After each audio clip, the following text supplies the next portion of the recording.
আগে আমরা একবার শুনে নিই ডক্টর শাহিন শাহিদ, তার বাবা এবং ভাই এই গোটা বিষয়টা নিয়ে কি বলছেন তারা, তাদের প্রতিক্রিয়া শুনুন। घर की तलाशी में क्या क्या तलाशी? कुछ नहीं नीचे करो, कुछ नहीं। क्या बात हुई अभी क्या बात हुई? कुछ नहीं कहना है, अभी क्या बात हुई? हमें कुछ कहना ही नहीं है। अभी आई थी जो टीम, क्या बात हुई?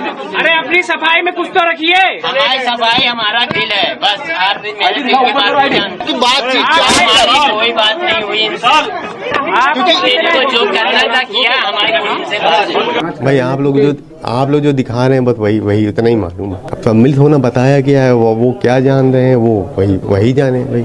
वजह क्या रही कि वो ज़्यादा पढ़ लिख गए थे तो वो चले गए यहाँ से। अब हम जो मतलब इस लेवल तक नहीं पहुँच पाए तो हम वहीं रह गए। वो आदमी को यहाँ नहीं रह रहा, अब आपके माध्यम से चल रहा है मेरे को कि वहाँ पे भी इनका घर है।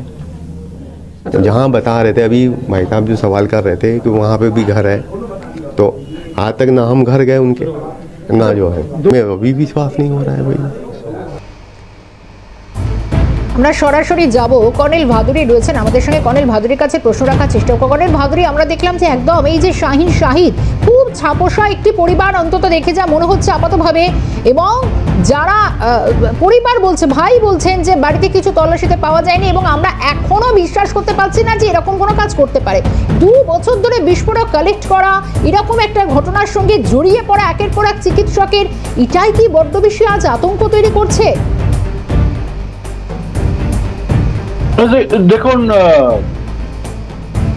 র্যাডিক্যালাইজেশনটা একটা খুব পিকিউলিয়ার জিনিস, কারণ কাউন্টার ইনসার্জেন্সি অপস আমরা যখন করি তখন আমাদের এই র্যাডিক্যালাইজেশনটা কিভাবে হয় সেটাকে নিয়ে একটা স্টাডি করতে হয়। মানে আমাদের আর্মিতে উই হ্যাভ আর মানে কাডার্স কানেক্ট করা হয় সো দ্যাট মানে টু কাউন্টার দ্য ইনসার্জেন্সি, মানে ওদের মেন্টালিটিটা বোঝার জন্য।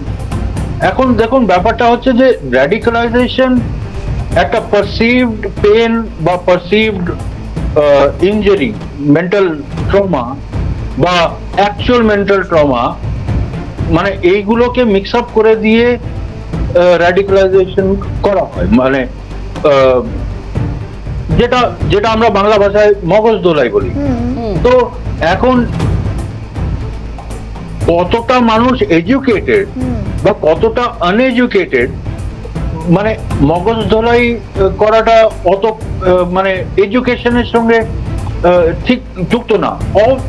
অবশ্য একটা আনএডুকেটেড লোককে যে ইল ইনফর্মড, যে খবর রাখে না বা খুব ইল ইনফর্ম, তাকে র্যাডিক্যালাইজ করা একটু সোজা।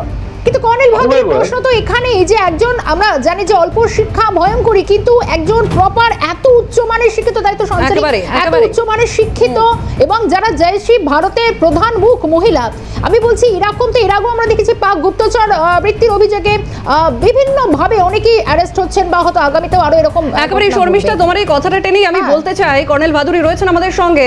কর্নেল ভাদুরী, যেখানে আমরা দেখতে পাচ্ছি যে একেবারে সমাজের প্রথম শ্রেণীর মানুষ বা উপরতলার শ্রেণীর মানুষ, যারা চিকিৎসক, যারা শিক্ষিত চিকিৎসক, এই ধরনের বিষয়টা এইভাবে সামনে আসছে, হোয়াইট কলার টেরোরিজম মডিউল, এবং এইটাই যদি হয়ে থাকে তবে শিক্ষিত মানুষদের এইভাবে আপনি যে কথা বললেন কোটা আনকোট মগজ ধোলাই, সেটা কি আদৌ সম্ভব?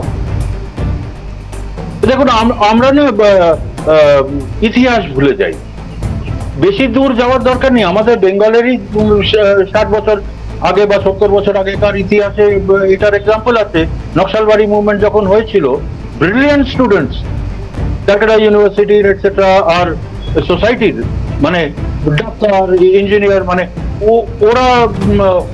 ওটা র্যাডিক্যালাইজড বলবেন কি আবেগ ইমোশনালি ম্যানিপুলেটেড বলবেন, সেটা লোকেরা বলতে পারে। কিন্তু ওরা নকশালবাড়ি মুভমেন্টে নকশাল তো হয়েছিল, ওয়েস্ট বেঙ্গল গভর্নমেন্ট হাজারে হাজারে এই ধরনের ব্রিলিয়েন্ট স্টুডেন্টস এটসেট্রাকে অ্যারেস্ট তো করেছিল, অনেককে ক্যালকাটা পুলিশ গুলি করে মেরেও ছিল। তো ইতিহাসটা মানে হঠাৎ করে এখন হোয়াইট কলার টেরোরিজম একটা যদি আমরা আজকে মডার্ন ডেজে ইউজ করি, ওটা 70 বছর আগে হোয়াইট কলার টেররিজম ছিল।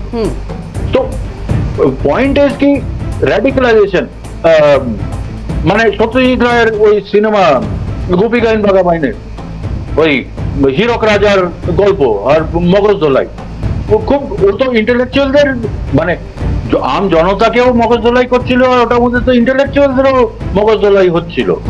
মানে ট্রাই এন্ড থিঙ্ক, মানে ওই সিচুয়েশনটাই কিন্তু এখানে, যে এই ডক্টরসরা, যেটা আমি বললাম পারসিভ ট্রমা বা অ্যাকচুয়াল ট্রমা, সেইটাকে এক্সপ্লয়েট করা হয় টু রিক্রুট বা ইমোশনালি ম্যানিপুলেট করে মগজ ধোলাই করার। তো ডাক্তার, ইঞ্জিনিয়ার এটসেট্রা, ওদেরকেও মানে ওরা যদি এমন একটা কমিউনিটি থেকে থাকে যার মধ্যে একটা কালেকটিভ ভিকটিমহুডের একটা যদি পারসেপশন যদি ডেভেলপ হয়, তো ওই ভিকটিমহুডটাকে এক্সপ্লয়েট করে ওটাকে র্যাডিক্যালাইজ করতে তো বেশি দেরি লাগবে না, বেশি এফার্টও লাগে না।